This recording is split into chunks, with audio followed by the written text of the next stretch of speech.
Now, the greatest radio shows of all time. Suspense. The Shadow Node. Washington calling David Harding, counter-spy. Classic radio theater. The Great Gildersleeve. Fibber McGee and Molly. Dragnet. Gunsmoke. The Lone Ranger. Now, step back into a time machine with your host, Wyatt Cox. Good evening, friends of the Inner Sanctum. We go all the way back to February 11th, 1947 crime drama.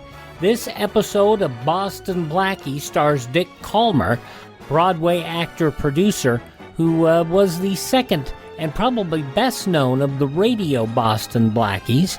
And this episode of the program originally broadcast, as I said, February 11th, 1947, and a couple of jailbirds. Quiet, you guys. You want to send him a telegram that we're coming after him? Yeah, sorry, Inspector Faraday. The stairs creaked. Yeah, your brain would be creaking if you had one. Those two mugs we're after are killers. Yeah, I know that, Inspector. I don't think they heard us. I don't think so either. Well, there'd be lead pouring down on us by now. Okay, here's the landing. That's the door. Get to work on it with your passkey. And don't make any noise. Yeah, all right, Inspector. They're probably asleep anyhow, though. It's 3 a.m., and we know they went upstairs about midnight. Never mind what they are. Just get that door open. You sure you've got the right key? Yes. It'll work, Inspector Faraday.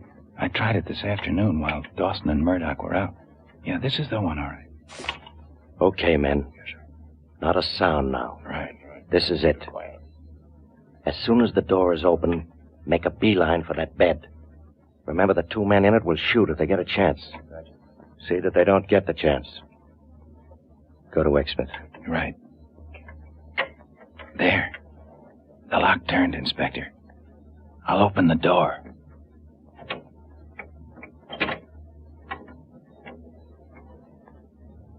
Get a look at those two. Yeah. Sleeping as if they didn't have a care in the world. Okay, boys, go get him. All right, we got him, Inspector Faraday. Both of them. Handcuffed. Good. Drag him out of here and down to the jail. Well, Dawson, finally got you, huh? So what? This town isn't very healthy for killers, as you're going to find out very soon. Think you got me, don't you, Faraday? A disinterested observer might say that, Dawson. You and your pal Murdoch are as good as in the chair right now. That's what you think, Flatfoot. Remember what I'm telling you. You haven't got a jail in this town, in this country, strong enough to hold Murdoch and me. We'll be out before you know it. It says here. Come on, you guys, drag him out of this room. You boys did a good night's work. I'm proud of you. Yeah, be proud of them, Faraday. But don't be so proud of yourself. You won't be when you remember what I'm telling you. There isn't a jail in this town strong enough to hold Murdoch and me.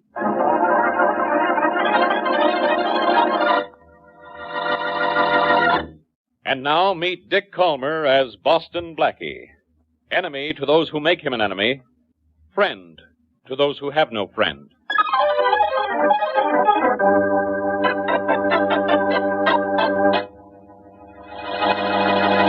Listen to this, Blackie. What, Mary? You know those two killers Inspector Faraday caught? Dawson and Murdoch? Sure. What happened to them? And no matter what it is, it isn't enough. You haven't seen the newspaper.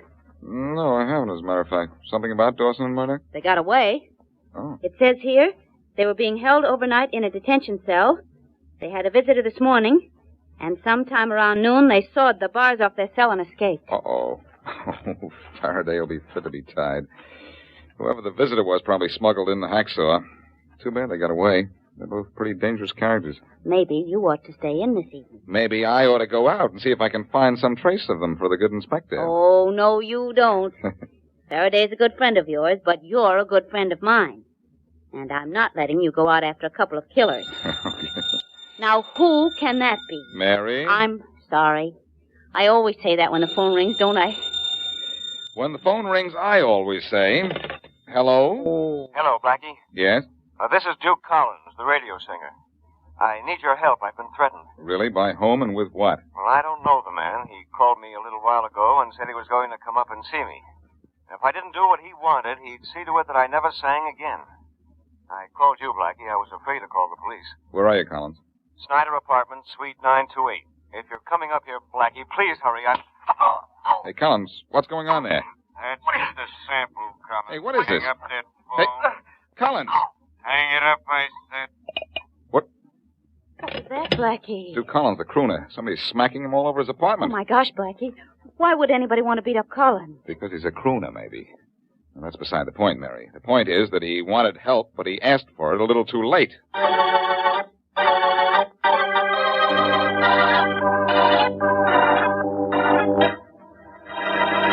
Okay, Professor. Run it over. I want to hear it. Must I? To be vague about the answer, yes, you must. And hurry up. Get over to that piano. But I'm very tired, young man. Get over there. There's no need to push me. I was going over. Here are the words of the song you wanted. Worked out just the way you wanted. It better be right, Professor. That's all I got to tell you. It better be right. I followed your instructions. I'm sure I followed them. Well, let's hear. Go on, play the tune. I'm waiting. Just a minute. Play the chorus. I'll follow these words while you play them. That's what I'm about to do. It starts right here. Fate was feeling frisky when she made us to meet. She knocked you off the beam and knocked me right off my feet. She made a careful creature when she fashioned you, and I'll hold you in my arms. She kept a special moon a-waiting just for us tonight. She built some special weather so our romance would be right. She had a special reason, and the reason in the main was to hold you in my arms. Lady, I'm telling you, I know what you're worth. Paradise is plenty nice now that it's right here on earth. So, darling, if you can't wait, why, just count up to 10, and I'll hold you in my arms. Well, young man, you like it? I think it stinks. It was rather difficult to compose. You wanted so many different things in it, and you said it had to sound like a song. Sure, I said that. It sounds like a song, all right. That's all I can say for it. Do you know what this thing that sounds like a song is going to do? Of course not. I just followed your instructions. You've been a good boy. You followed instructions. So maybe I won't clip you too hard. No, please. Please don't hit me, Doll. Please. I'm an old man. Don't worry, Pop. Maybe you aren't going to be much older.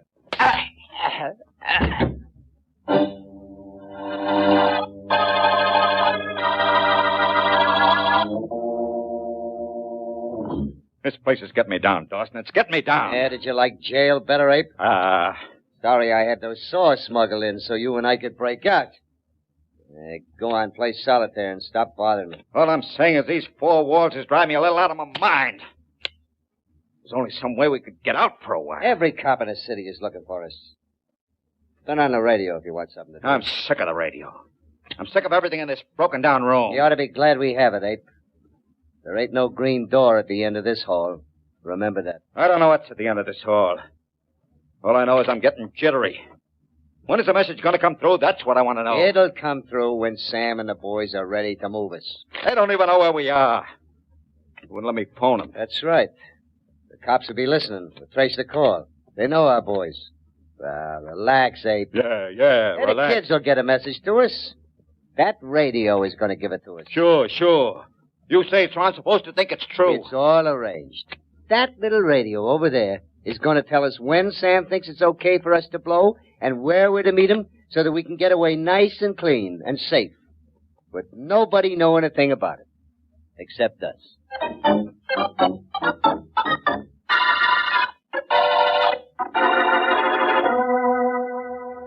Blackie, do me one favor, just one. Tell me what I'm doing here with you. All right, Faraday, I'll tell you. You're on your way to Duke Collins' apartment. He's a radio singer, and he's in trouble. He don't know what trouble is. I'm really in trouble. 2 killers, Murdoch and Dawson, broke jail. Do you know that? Yes, I do. And if you're a good little boy, maybe I'll help you find them. Right now, I asked you to meet me here because of what you told me. Because of what I told you. What did I tell you? Not to take police cases into my own hands. Duke Collins got smacked around while he was talking to me on the telephone. I have to go up to see him. And incidentally, this is his floor. Go ahead. You have to go up and see him. So I asked you to come with me. I, like a dope, met you. Someday, Blackie. What's the use? I'll never do it. Is this Collins' apartment? Yeah. You help me clean up this mystery, and then I'll help you with Murdoch and Dawson. You'll help me? When did you ever help me? Let's take 2 or 3 days off sometime, and I'll list the cases for you, Inspector. Yes? I'm Boston-Blackie. This is Inspector Faraday of the police. Are you Collins? Well, yes. Where'd you get the shiner, Collins? Oh, this eye, I had an accident. Sure did. Collins, you called me and said you needed help. What's going on? Oh, nothing really, Blackie. I thought I was going to have trouble, but it's all okay now. I'm sorry I put you in any bother. Goodbye. Hey, wait a minute. Goodbye, Inspector. Nice to have met you. Now, what was that all about? What did we come up here for? That Collins seems to be a nice boy. Nice and scared. Maybe I ought to stick around. Maybe you ought to do anything you want, but without me. I'm going back to headquarters. Faraday, I'd like to help you track down Dawson and Murdoch, now that apparently I can't help Mr. Collins. If I only had a place to start. I'll tell you where to start. In this city somewhere. The alarm went out for those 2 5 minutes after they got away. Mm-hmm. Every road, every railroad, every bus terminal, every airport has been watched. Yeah.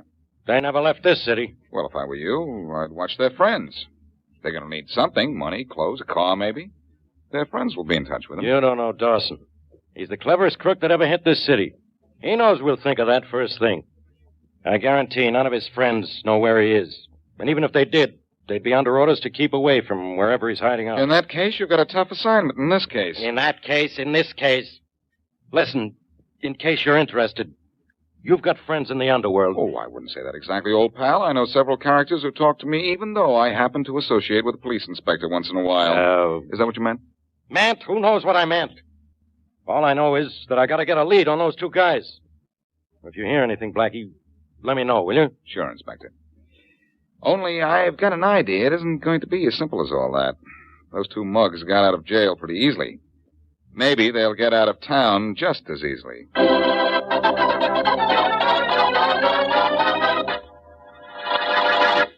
February 11th, 1947, Dick Kollmar, Boston-Blackie on Classic Radio Theater with Wyatt Cox. While Chester Morris was best known as Boston-Blackie in the movies, he only did a summer replacement series back in, I believe it was 1944, for Amos and Andy as Boston-Blackie. The best-known Boston-Blackie is the one you're hearing today, Broadway actor-producer Dick Kollmar. This episode of Boston-Blackie from February 11th, 1947 on Classic Radio Theater with Wyatt Cox. And now, back to Boston-Blackie.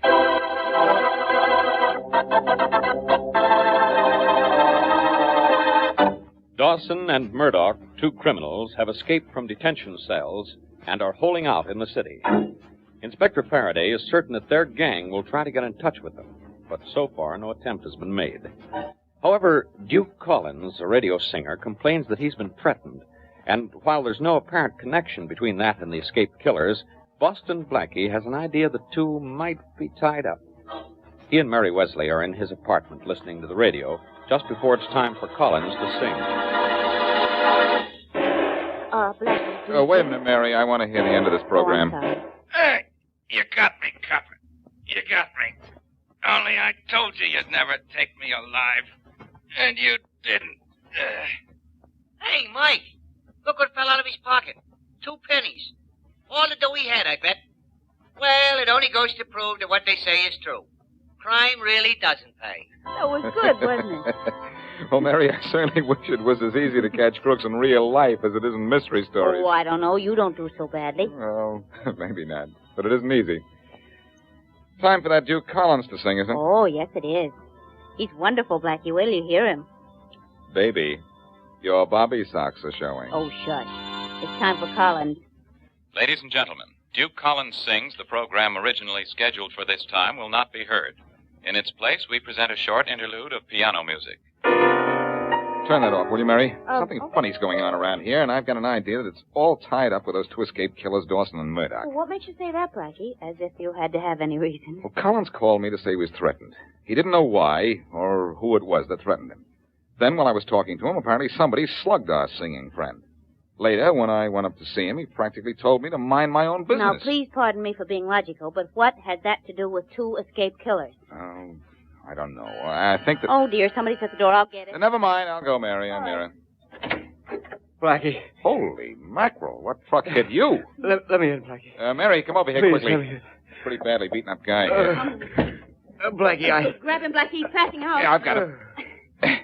I'll carry him over to this couch. Yeah, but be careful. He's hurt pretty badly, I He think. is beaten up pretty badly, but I don't think it's serious.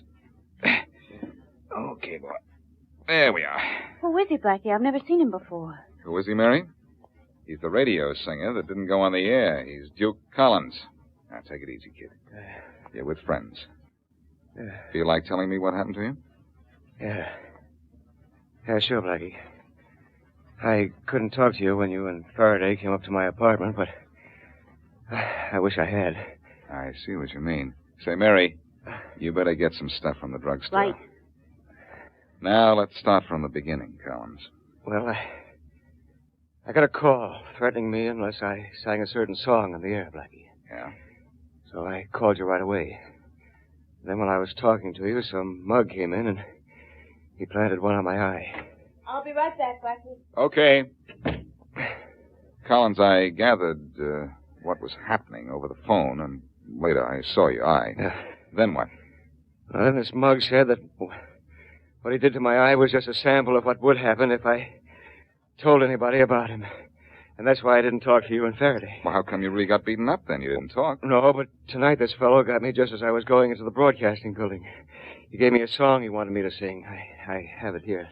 When I refused to sing it, he let me have it. I see. Well, my girlfriend, Mary Wesley, is a nurse, and she's going down to the drugstore to get some stuff to fix you up.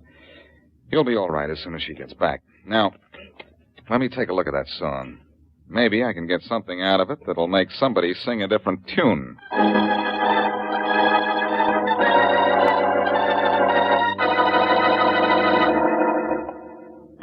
I gotta get out, Dawson. I tell you, I gotta get out. Shut up. I can't.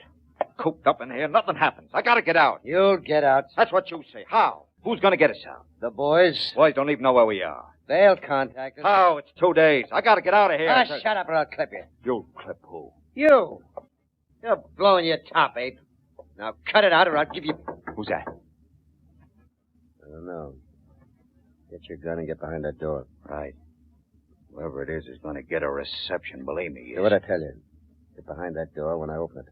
Anything's cockeyed, start shooting. You bet I will. Who is it?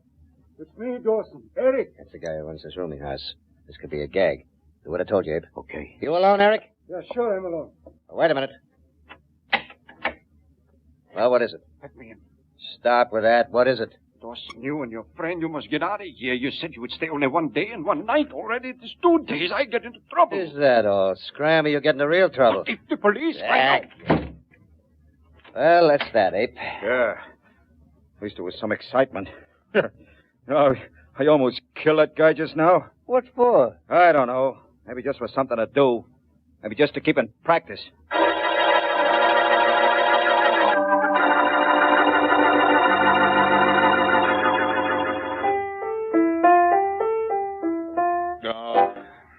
No, Mary, I give up. Well, all right, Blackie, only it might be nice if you told me what it is you're giving up. Trying to find something in this song that mug wanted Duke Collins to sing. I thought it might have a code or something in it. But if it has, I can't find it. All I know is it's an awful song. Well, that much I know. I thought it was a message of some kind. Maybe a message to Murdoch and Dawson, for all we know.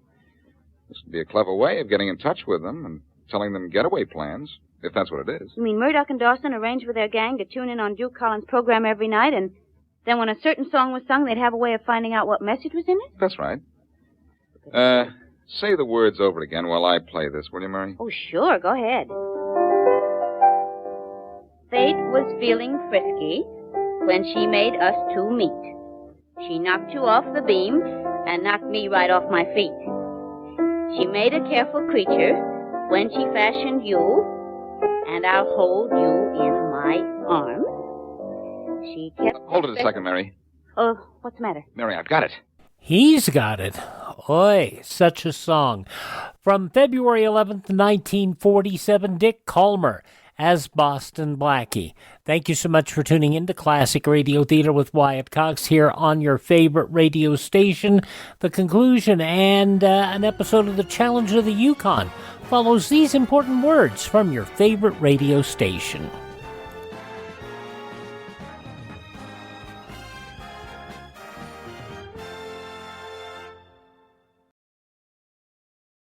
Here's Mike Lindell talking about getting your best friend something special. And Mike, you've done it again. You've brought us an amazing line of dog beds. This has been a long time coming. It starts with the same patented fill for your dogs now as we do my pillow. I wanted everything covered in sizes from your largest dog to your smallest dog. You can throw them in the washer and dryer. The dogs love it. They asked, and here they are. This is why you get the dog bed. This is the main reason. The dogs love it. And you've got that 10-year warranty, right? I can do it because the dogs love it. They don't want to wreck their bed.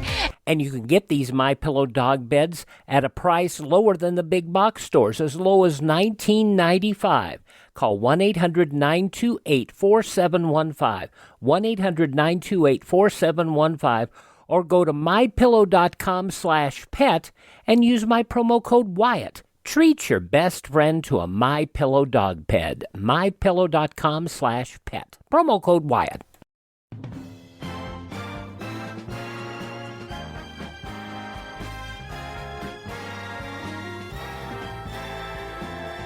Sergeant Preston coming up in a few minutes, but right now the conclusion of Boston Blackie starring Dick Kollmar from February 11th, 1947. That song does have a message, and I know what it is now. That song is going on the air tonight. But Duke Collins is in no shape to sing it. I know, but I can sing it and make it sound like Collins. I guarantee that. Tonight is song and dance night, Mary. I'll do the song, and it's going to make a couple of killers dance right into Faraday's arms.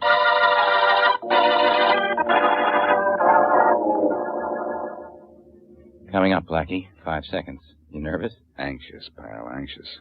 Do you announce me? Yeah, that's right. You start to sing on a cue from the control room. All set now? Take it away. I'm ready. Okay. We're on the air.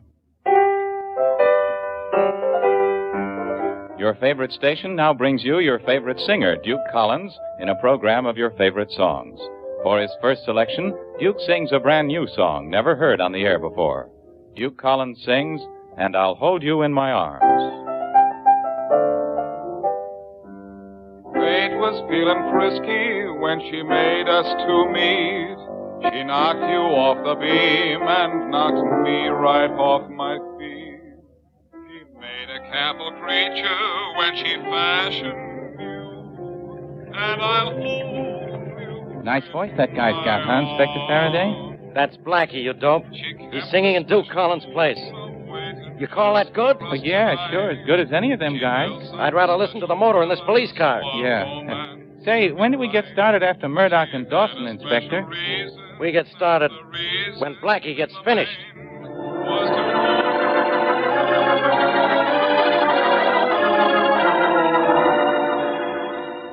You getting the doors down, Dawson? Oh, shut up, Abe, till it's finished, will you? I'm telling you, I know what you're worth.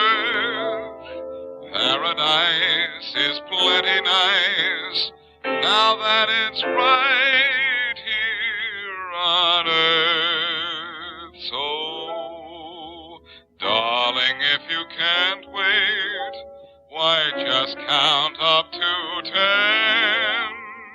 and I'll hold you in my... Okay, Abe, shut it off. What about the message, Dawson? What does it say? It makes us an appointment to meet the boys tonight at 10, Abe. And believe me, we'll be there.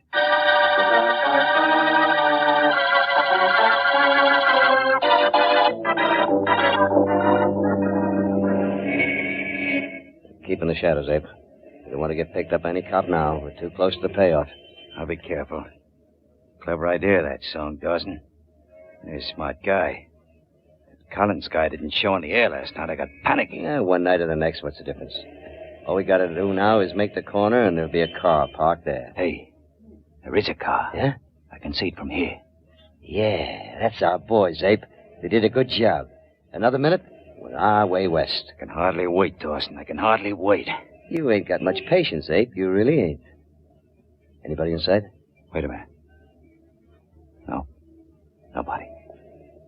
Boys picked the right spot, all right. Main and Waite Street. 10 o'clock and nobody around. Let's go. Okay, but don't hurry. Just walk over to the car easy like me. You ready? Right. Nice work. Hey, Ape, it's the cops. Let him have it, Ape. Okay, that's what I've been waiting for. I'll get them. All right, boys, they want to shoot it out. Open up with that Tommy gun, Mike. They got him, Faraday. I'm proud of you, boy. You didn't do bad, Blackie. Thanks for your help. No trouble. Come on, let's go and see if Murdoch and Dawson are knocked off at Keats. I'll get out of the car first. Go ahead. Right. Back up, will you, fellas? I want to take a look. Huh. Dawson's done for, but this other guy... You mean me? You know, Blackie, Dawson always said I was too impatient. Only I ain't in no hurry to die.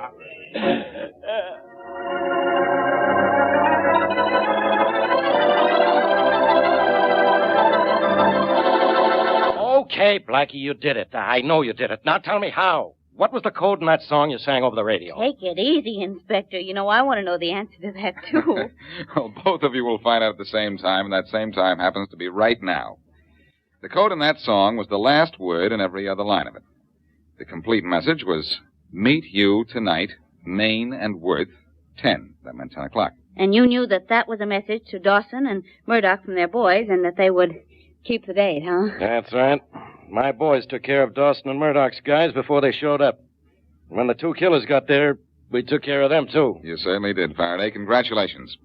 Now, it's a funny thing. Dawson and Murdoch ordered a love song, and it turned out to be a funeral march.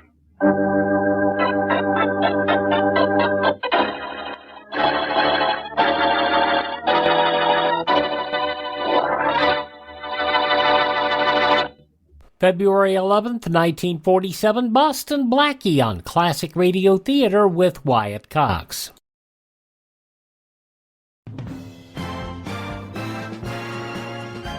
A special request from friend of the show Jeff Stein and an episode of the Challenge-of-the-Yukon. This episode, The Substitution, was originally broadcast February 11th, 1946. The Challenge of the Yukon. On King, on your husband. The Wonder Dog King, swiftest and strongest of Eskimo lead dogs, blazes the trail through storm and snow for Sergeant Preston as he meets the Challenge of the Yukon. Sergeant Preston was typical of the small band of Northwest Mounted Police who preserved law and order in the new Northwest country, where the greed for wealth and power led to frequent violence and bloodshed. But in spite of the odds against them, Sergeant Preston and his Wonder Dog King met that challenge, and justice ruled triumphant.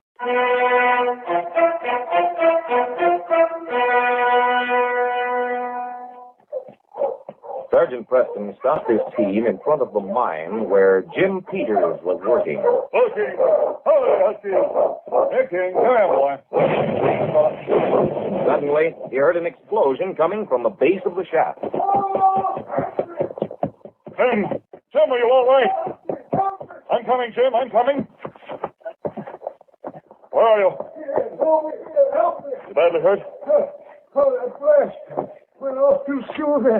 I couldn't get out of the way. Here, let me help you. I can't see, man. Put your arm over my shoulders, Jim.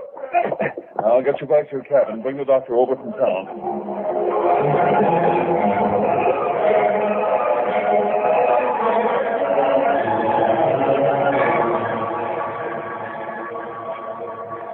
Well, Doc, what do you think? Is it serious, Doc?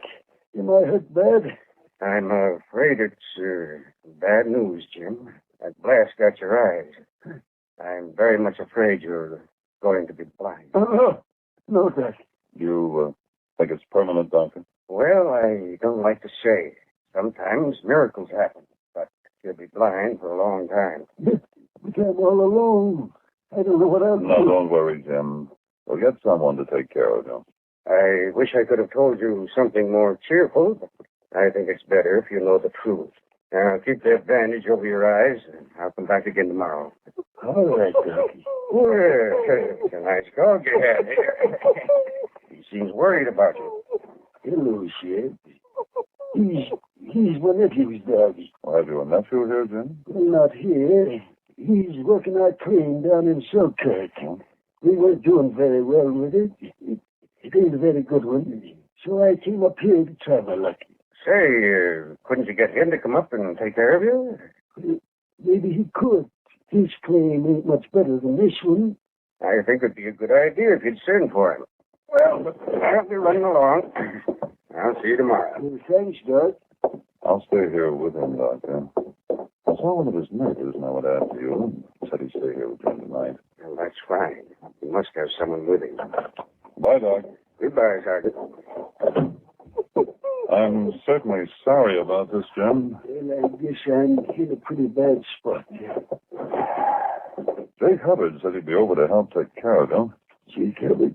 Well, that's nice of him. I knew Jake down in Selkirk. He came up here just after I did. Does he know your nephew? Oh, slightly, I guess. He wasn't in Selkirk very long before I left. What's your nephew's name? Bob Billy. I guess the best thing to do is have Bob sell the claim down there and come up and work this one. Shep here will sure be glad to see him. How'd you happen to bring Shep up here with him? I needed a sled dog, and we couldn't scrape enough money together to buy one. I intended to send Shep back to Bob any day now, but as long as Bob is coming up here, it won't be necessary. Come in. Hello, Sergeant. Oh, hello, Jake. It's Jake Hubbard, Jim. Oh, Jim, I hear you had an accident. Did you get your eyes? Yep. The doc said I'm going to be blind. Why? He was blasting in his mind. Charge went off before he thought it would. I'm sure sorry to hear it. Do you think you could stay with him for a few weeks? I'm planning on having my nephew come up here from Selkirk. Well, I was going to Selkirk in a few days, but my partner will stay with me. Well, if you were going to Selkirk, maybe you could bring Bob back with you. That's a good idea. Sure, I'd be glad to. Now, while I'm gone, my partner will stay here with Jim. Well, you know him, don't you, Sergeant? His name's Butch, Butch Tracy. Oh, I think I've met him. Well, that's sure nice of you, Jake. We'll move our stuff over here tomorrow. Our claim's here, and Butch and I can take care of you.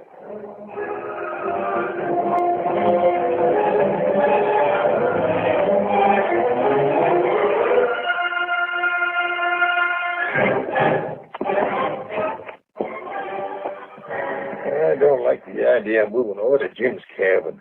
Quit grumbling, Butch. You've been doing it all morning. It's too far from our claim. We ain't getting enough gold out of it as it is. I don't know how we're going to get along if you go to Selkirk and I have to play nursemaid to a blind man. Here we are.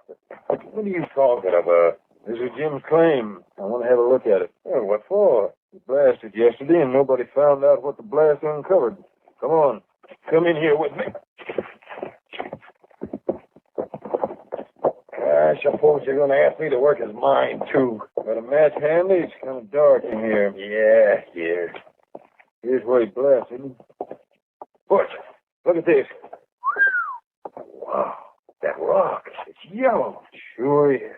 You made a real strike yesterday. He doesn't know it. There's some people have all the luck. You don't call it lucky to be blind, do you? We're the ones who are lucky. We are. Nobody knows about this but us. Yeah. But when Jim's nephew comes up here, he'll know about it in a hurry. Maybe he won't come up here. You said you were going after him. I met his nephew when I was down in Selkirk. Yeah? Nobody up here knows him except Jim. Jim can't see. What good is that going to do us? I got a nephew of my own just his age. He has a young voice just like Bob's. We can bring him up here and fool Jim for just a couple of weeks. We'll have all the gold we'll need to go back to the States. You mean Jim's young nephew is this Bob? Why not? But you can't get away with it. Jim will know about what he says, about what he talks about. A fool, I thought of that. Nephew lives in Selkirk. He knows Bob Daly. He's been hunting with him. Knows all about him. We can get away with it, I tell you. Might be worth trying. In the meantime, while I'm going down to Selkirk and back, you can be working at claim at him. Get everything out of it you can.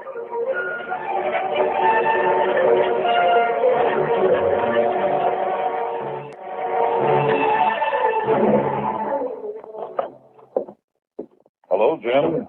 Sergeant Preston, is that you? Yes. How are you? Well, I'm getting along fine. Good. Oh, it sure is good to see you. I mean, good to hear you again. You've been away a long time. Well, I had to go north on a patrol, Jim. Has your nephew come yet? Well, not yet. Just pull up a chair, Sergeant. Thanks. Did Jake go down to Selkirk after him? Yep. He left about 2 days after the accident. Uh-huh. Has Butch been taking good care of him? Well, yes, as good as I can expect. Oh, I've been able to manage for myself pretty well while he's working on his claim. I saw him on the trail when I came this way. He was going toward his cabin with a heavy sack on his back and seemed to be in rather a hurry. Didn't stop to talk. Well, I wonder what he was carrying. I bet that's Jake and Bob now. Quiet, chap. Hello, Jake. Hello, Sergeant Preston. And, I suppose this is Bob. Yeah, Bob, this is Sergeant Preston. Hello, Sergeant. Bob, is that you? Hello, Uncle Jim. I'm sure glad to see you, Bob. I'll bet Shep is glad, too. Shep? Oh, the dog. Yeah. Hello there, Shep. We got back as soon as possible, Jim. It was quite a trip. I'm sure glad you're here. Come on, Bob. Help me bring in this luggage. I'll see you in a minute, Uncle Jim.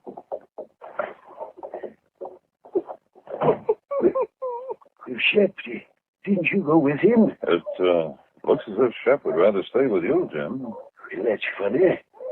I guess he doesn't realize it's Bob. Jim, didn't you tell me Bob raised Shep? Sure. He got in when he was a pup. Ah. But he ain't seen him for about 4 months. Well, I guess I better get out of here and make room for everybody. I'll be back to see you in the morning, Jim.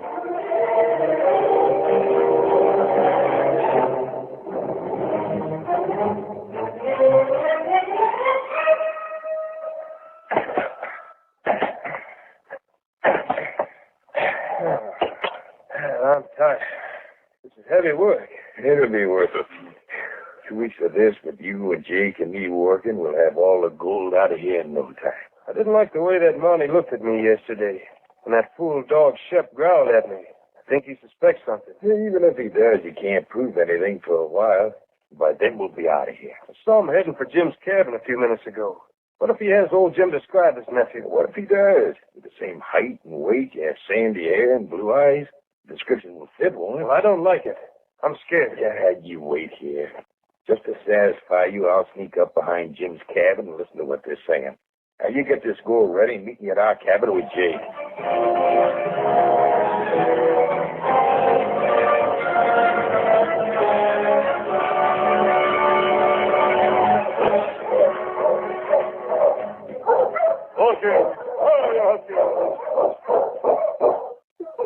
No, King, you can't come inside with me. I don't think old Shep would like it. You wait here.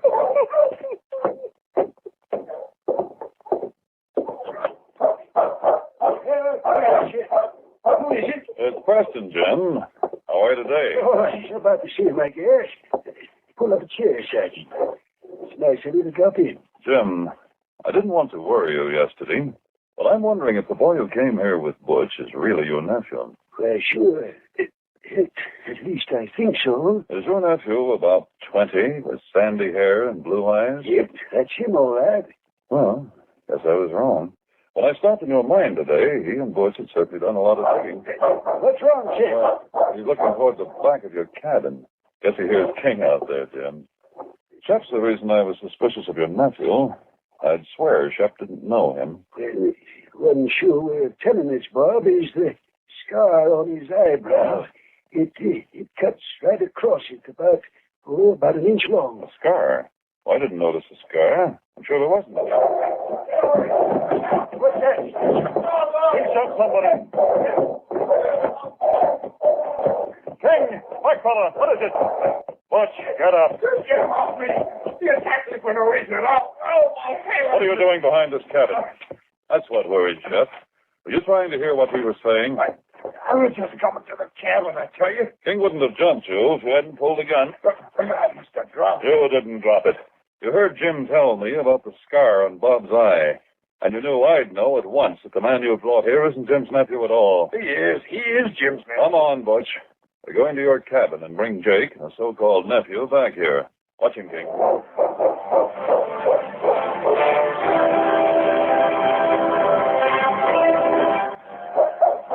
What's wrong, Shep?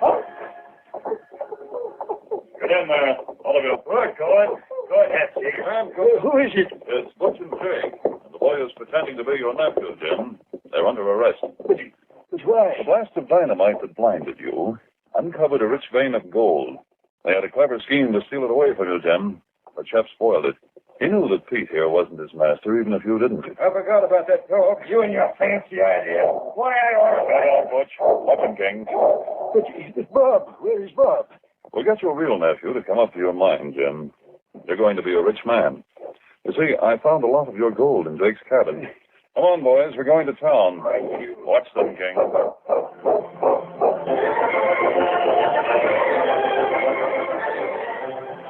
February 11th, 1946, The Challenge of the Yukon on Classic Radio Theater with Wyatt Cox. Thank you so much for making us a part of your day. Would you do me a favor? Visit my webpage, classicradio.stream. There you can learn more about classic radio collecting. You can find all the places where you can download our podcasts. You can also listen on demand. You can find our social media links, and you can also contact me directly there. classicradio.stream. A reminder that all of our shows are available by a podcast. As I told you, search Classic Radio Theater with Wyatt Cox. And please, as always, thank this radio station and support their advertisers. And as by all means, tell all your friends the great radio shows are right here at this spot on your dial. Classic Radio Theater on your favorite radio station.